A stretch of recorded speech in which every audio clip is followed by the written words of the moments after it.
नमस्कार, the print में आपका स्वागत है। मैं अपूर्वा मंधानी, मेरे साथ है हमारे पॉलिटिकल एडिटर डीके सिंह और हम दोनों आपके सामने हमारा ये साप्ताहिक show politics unfiltered with DK Singh लेकर हाजिर हैं।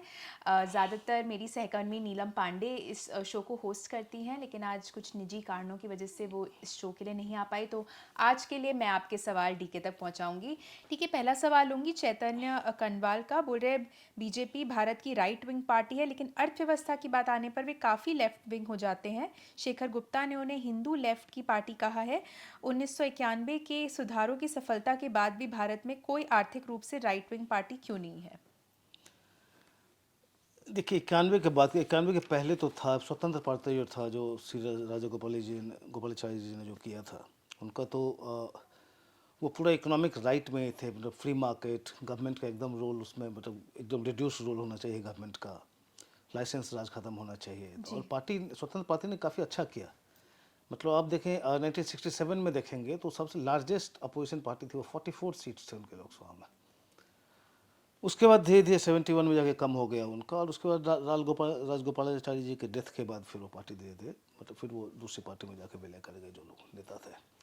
तो वो तो 91 के पहले की बात। 91 के बाद का जहाँ तक बीजेपी की पॉलिसी की बात करें, देखिए बीजेपी का इकोनॉमिक फिलॉसफी देखिएगा तो वो जो दीनदयाल उपाध्याय हैं, जो कि संघ में भारतीय जनसंघ के बहुत बड़े नेता थे, उन्होंने जो एक इंटीग्रल ह्यूमनिज्म, जो एक पॉलिटिकल फिलॉसफी दिया है एकात्म मानववाद की, एक लार्जर उनका पॉलिटिकल फिलॉसफी उससे गाइड हो रहा है। जहाँ इकोनॉमिक फिलॉसफी कहे तो उनमें जो सेंटर में आता है इसका, वो जो अंत्योदय का कॉन्सेप्ट है कि last man in the Q जो होता है, कि पुअरेस्ट ऑफ द पुअर जो है, उनको जब तक हम उनको अपलिफ्ट करना जरूरी है। जी।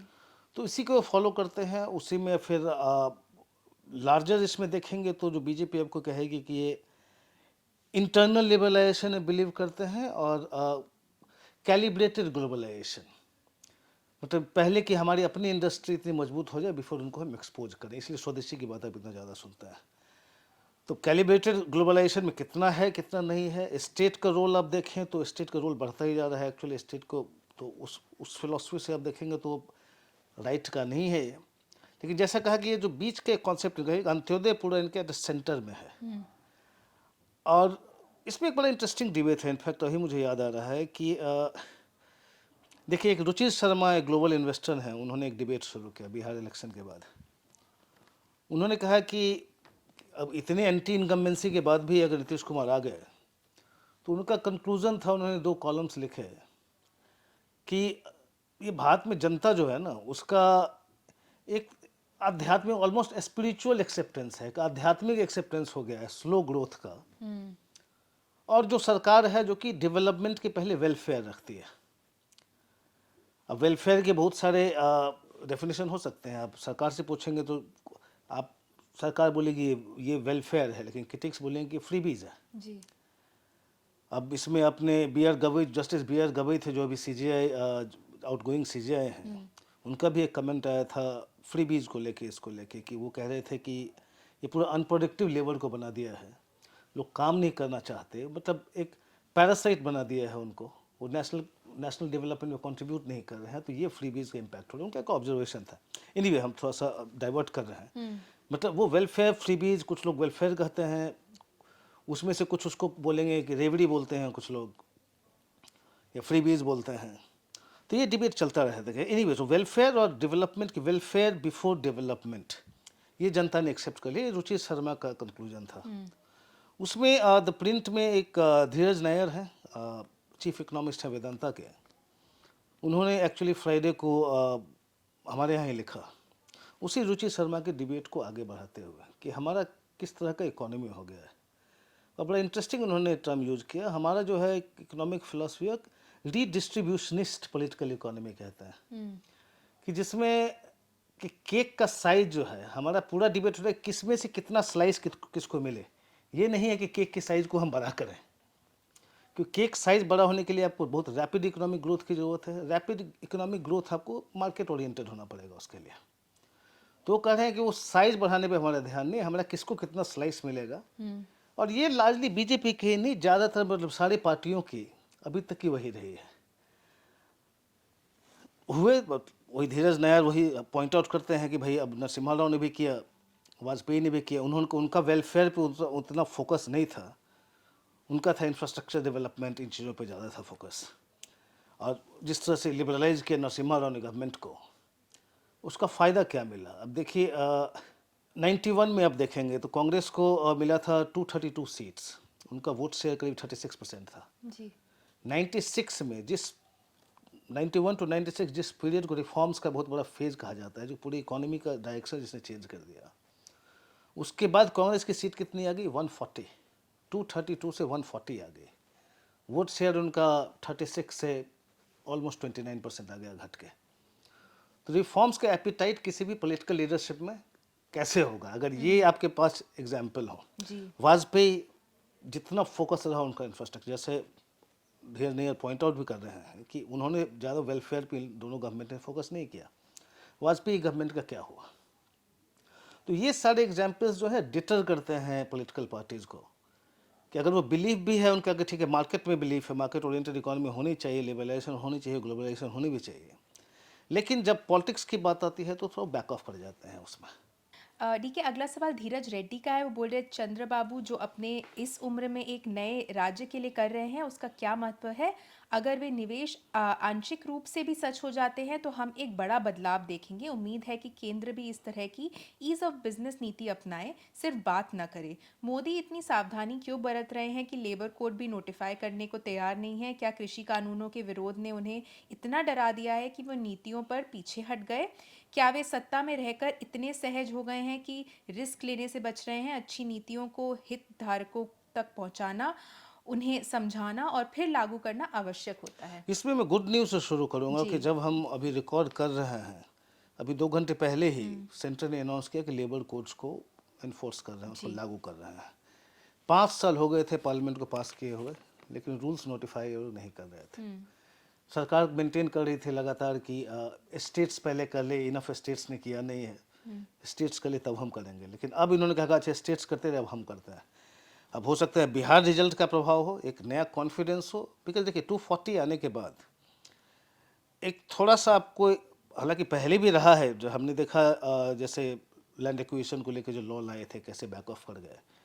तो आज तक जो हम देख रहे थे सरकार में, जहाँ किसान मजदूर की बात आती थी तो सरकार पीछे हट जाती थी, जिसमें काफ़ी आलोचना भी होती थी कि भाई दशकों बाद एक सरकार है, एक ऐसा लीडर है जिसको कि इतना ह्यूज सपोर्ट है कि आप रिफॉर्म्स पुश कर सकते हैं, लोग रिफॉर्म्स एक्सेप्ट करेंगे, आप कर क्यों नहीं रहे हैं?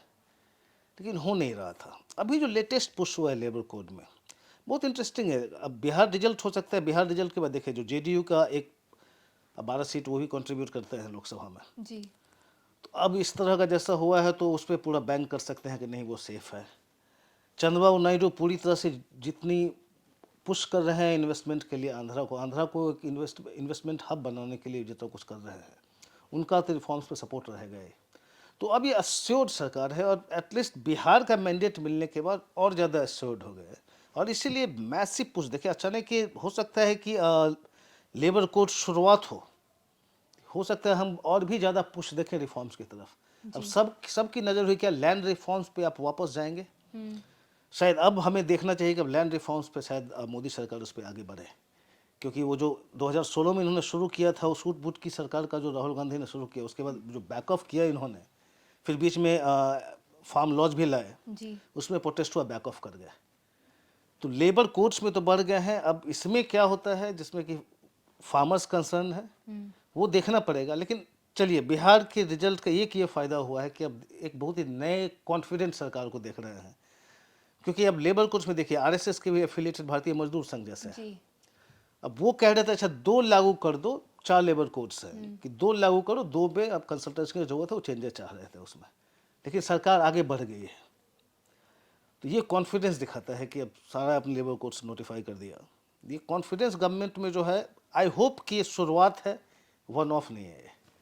अगला सवाल सुमित झा का है। वो बोल रहे जबकि बिहार चुनाव का विश्लेषण अभी जारी है, नतीजों ने पहले ही 2027 उत्तर प्रदेश चुनावों के लिए एक संभावित रोड मैप तैयार कर दिया है। बीजेपी और एसपी को बिहार के नतीजों से क्या सीख लेनी चाहिए, खासकर एसपी जिसे सत्ता में वापसी की इच्छा है?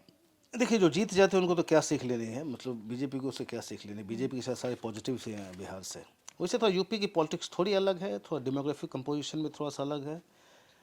फैक्टर्स यूपी में अलग अलग काम करेंगे। जैसे एमओआई कम्बिनेशन कह सकते हैं कि प्रिंसिपल पोजीशन एसपी का भी है वहाँ पे।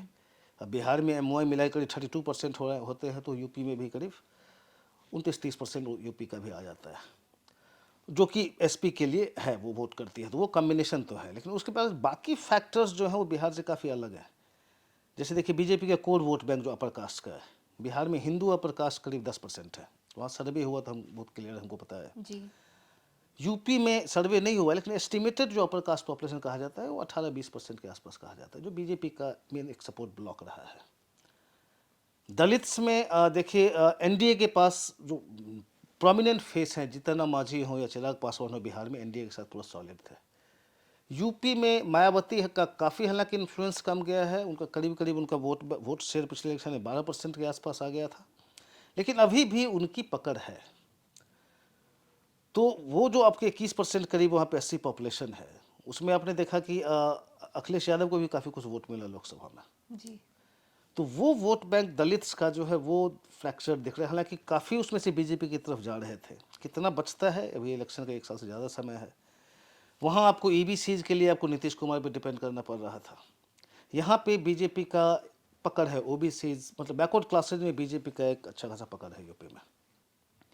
और फैक्टर देखेंगे तो योगी आदित्यनाथ फैक्टर एक बहुत ही अभी तक उनका एक पॉजिटिव चल रहा है। अभी आप देखेंगे योगी आदित्यनाथ का जो एक उन्होंने जो पूरी कोशिश की है एक विकास पुरुष होकर उभरने की, जो मोदी जी हुआ करते थे जब चीफ मिनिस्टर थे, तो उनका जो ग्राउंड ब्रेकिंग सेरेमनी जो करते हैं, जो इन्वेस्टमेंट आप इन्वेस्टर समिट हुए, लेकिन एमओयूज तो बहुत हो जाते हैं, जमीन पे कितना आया। जी। तो वो ग्राउंड ब्रेकिंग सेरेमनी से जमीन पे कितना, वो जो प्रोजेक्ट जो कमिटेड इन्वेस्टर ने कहा कि हम इतना पैसा लगाएंगे, आपने लगाया कि नहीं जमीन पे, वो मैं उनका डेटा देख रहा था। और हमारे कॉलीग हैं प्रशांत श्रीवास्तव, लखनऊ में उसकी स्टोरी भी कर रहे हैं। वो पिछले 5 सालों में मतलब 2024 तक, 18 से लेकर 24 तक ग्राउंड पे करीब 12 लाख करोड़ का प्रोजेक्ट ग्राउंड पे आ गया। वो ग्राउंड ब्रेकिंग सेरेमनी का डेटा है। और इस साल भी करीब करीब 5 लाख करोड़ का और जो है मतलब इनका एस्टिमेट है कि उतना आ गया है। जी। तो करीब करीब 17 लाख करोड़ का इन्वेस्टमेंट जो है सो ग्राउंड पे आ रहा है आपको। तो इसका एक बहुत ही पॉजिटिव उसका एक बूस्ट मिलता है। प्लस लॉ एंड ऑर्डर को लेके योगी आदित्यनाथ की अपनी पर्सनैलिटी को लेके, उस लीडरशिप को लेके काफ़ी एक पॉजिटिव उदाहरण है, जो कि बीजेपी के लिए पॉजिटिव है। नेगेटिव अगर बीजेपी के लिए वहाँ पे देखें तो देखिए आरजेडी में जैसे तेजस्वी यादव कभी एमवाई के ऊपर बढ़ नहीं पाए, जो अखिलेश यादव ने कुछ हद तक बहुत सक्सेसफुली कर लिया है और बहुत ही प्लान्ड वे में किया है। उन्होंने नॉन यादव ओबीसीज को भी काफ़ी प्रमोट किया वहाँ पे टिकट्स के थ्रू। अब टिकट्स में जैसे आप देखेंगे आरजेडी ने क्या किया बिहार में, अगर 143 सीट 143 सीट्स लड़े, ऑलमोस्ट 49% मुस्लिम यादव को दिया। लोकसभा में अखिलेश यादव का देखें तो उनके परिवार के जो 4-5 लोग हैं जो अलग अलग लोकसभा कॉन्स्टिट्यूंसी रिप्रेजेंट करते हैं, उनको छोड़ के अखिलेश यादव ने किसी नॉन यादव को फैमिली के बाहर या किसी यादव को फैमिली के बाहर टिकट नहीं दिया लोकसभा इलेक्शन में। दलित नॉन यादव ओबीसी जिनको टिकट देते करते थे, उसका रिजल्ट आपने देखा लोकसभा में हुआ। जी।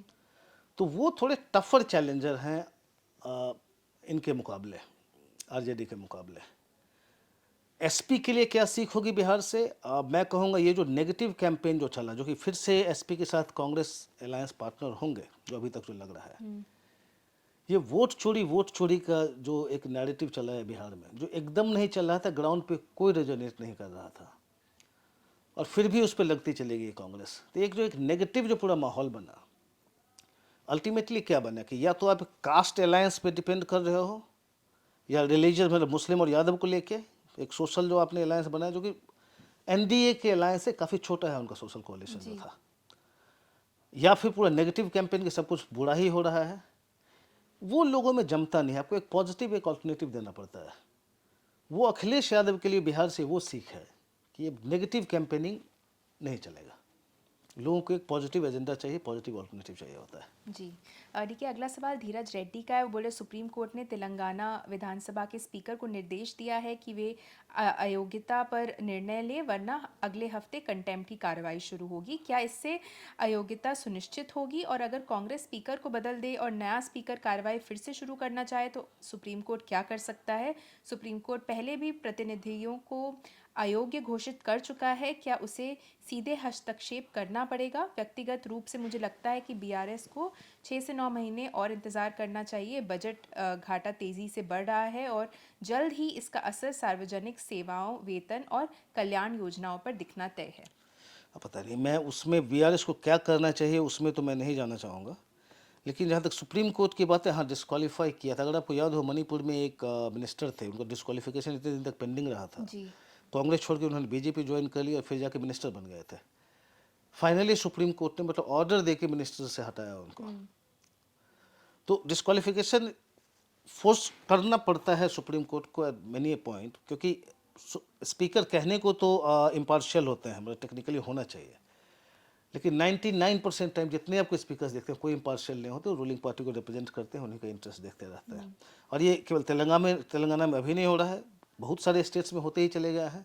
स्पीकर बैठे रहते हैं, रूलिंग पार्टी के होते हैं, तो डिफेक्शन अगर रूलिंग पार्टी की तरफ हुआ तो आप सेफ हो, आप सेफली डिफेक्ट कर सकते हो।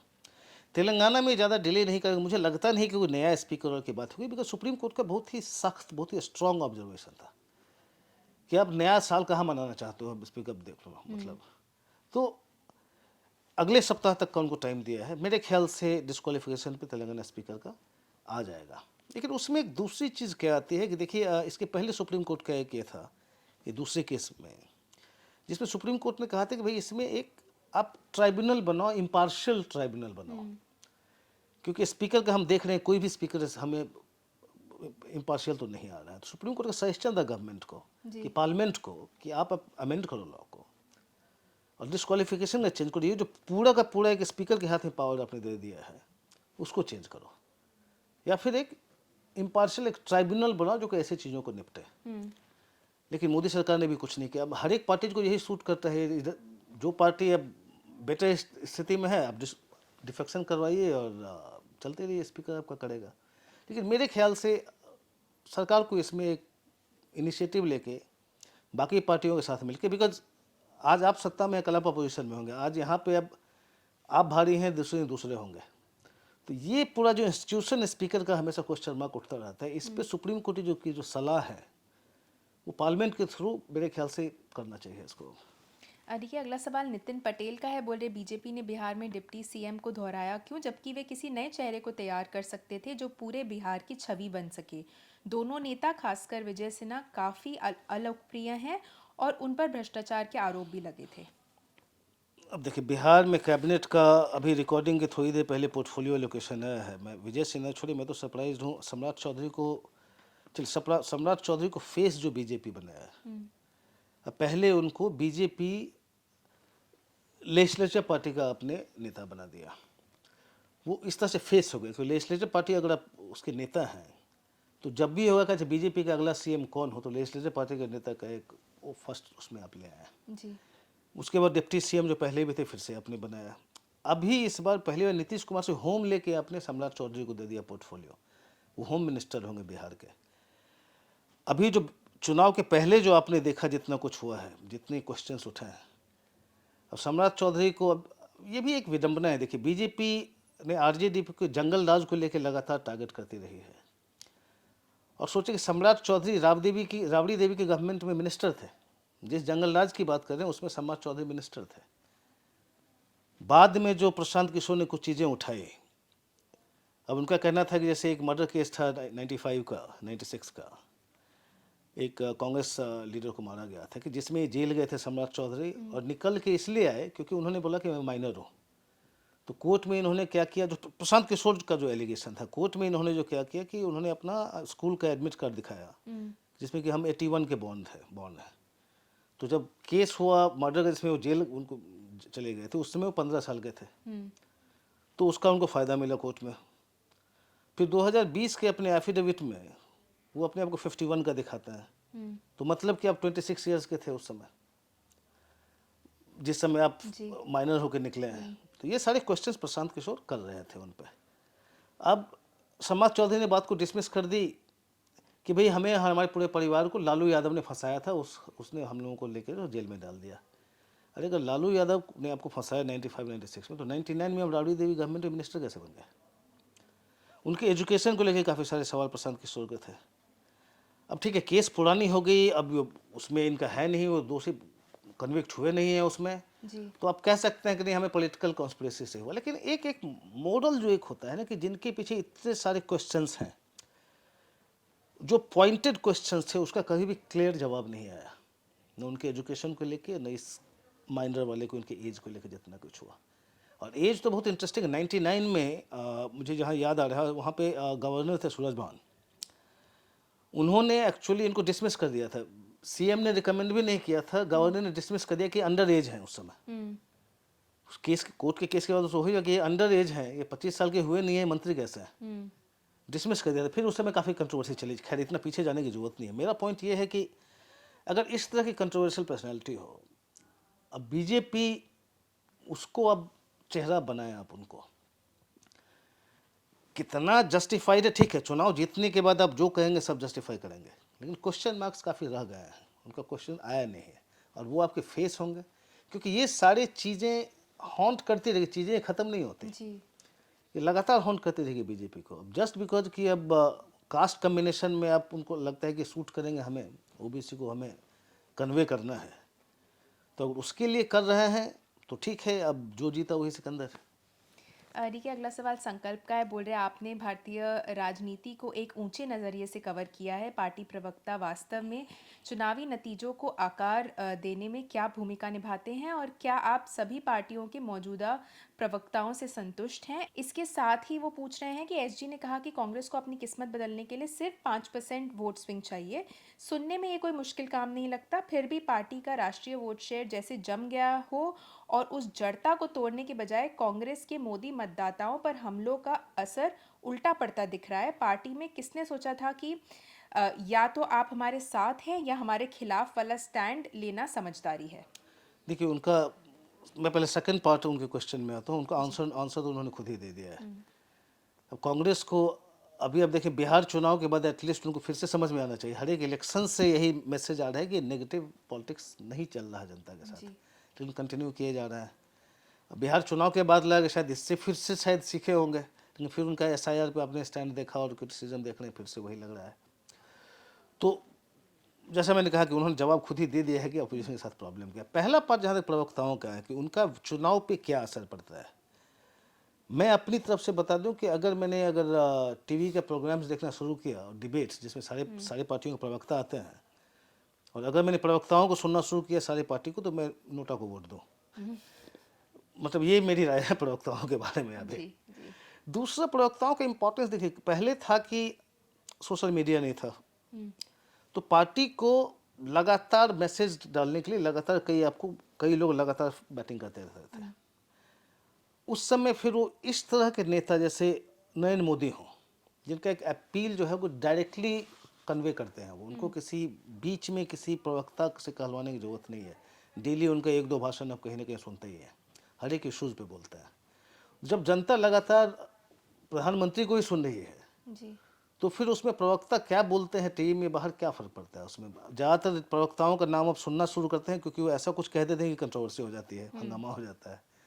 बाकी जो असली मैसेज किसी पार्टी का है या किसी नेता का है, तो खुद ही अब अमित शाह इतना रैली करते रहते हैं, मोदी लगातार रैली करते रहते हैं, जनरल उनके स्पीचेज आते रहते हैं, तो उसमें प्रवक्ता का मेरे ख्याल से कोई फ़र्क नहीं पड़ता। ठीक है, मतलब एम्पलीफाई करना होता है टू एन एक्सटेंट कि एक बार जब पीएम का मैसेज चल रहा है, साथ में आप अलग अलग फोरम पे जाके एम्पलीफाई करते रहिए।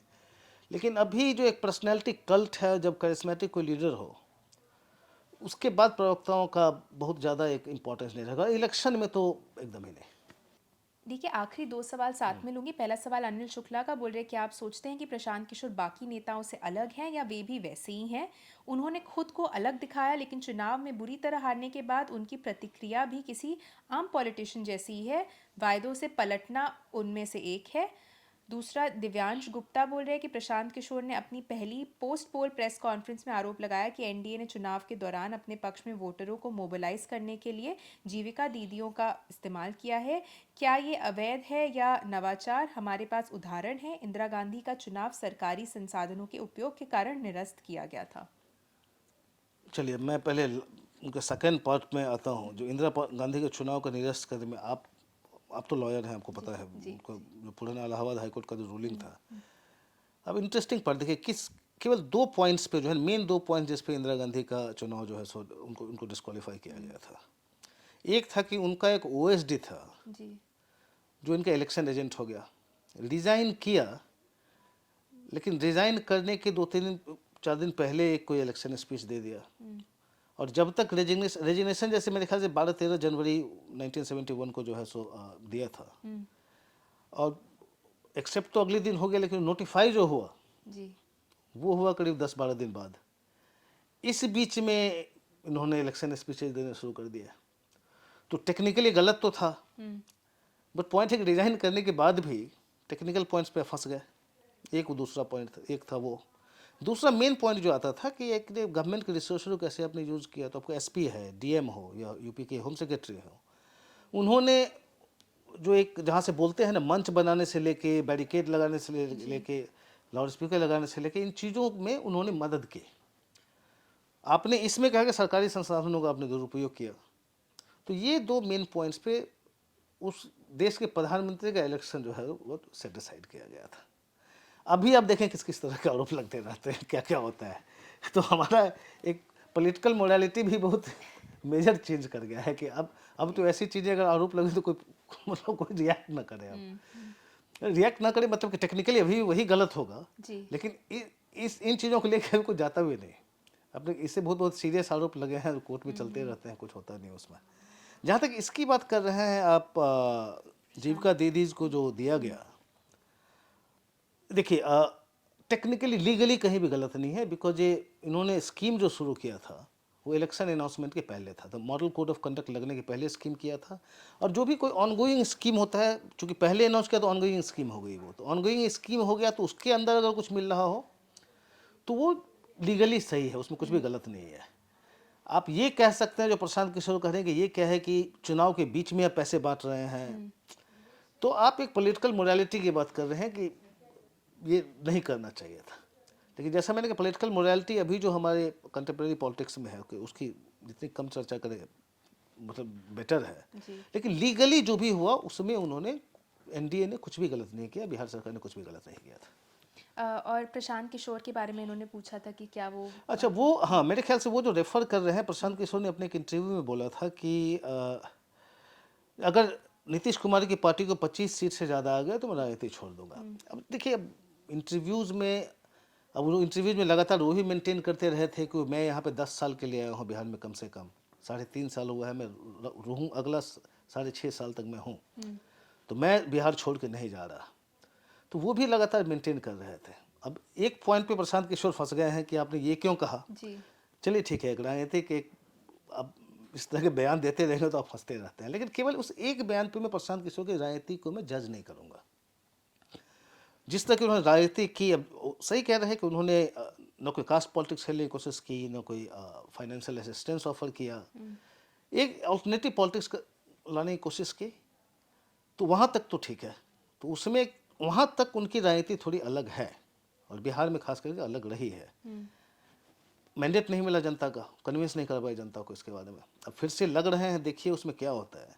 लेकिन कैसे राजनीतिक वो बनेंगे वो मैं जज तब करूँगा जब कभी वो पावर में आए, अगर आए तो तब वो कैसी राजनीति करते हैं, वो ज़्यादा इंटरेस्टिंग होगा देखना। या फिर अगले इलेक्शन में फिर क्या, फिर वो भी एक कास्ट वाली राजनीति में घुसेंगे जी। जो बाकी पार्टियां कर रही है, नहीं घुसेंगे, वो तो देखना पड़ेगा। अभी तक एटलीस्ट इस इलेक्शन तक मैं कहूँगा कि उनकी राजनीति अलग थी। चलिए, इसी बात पे हमारा आज का एपिसोड यहीं खत्म होता है। हमसे जुड़ने के लिए आप सभी का बहुत बहुत धन्यवाद।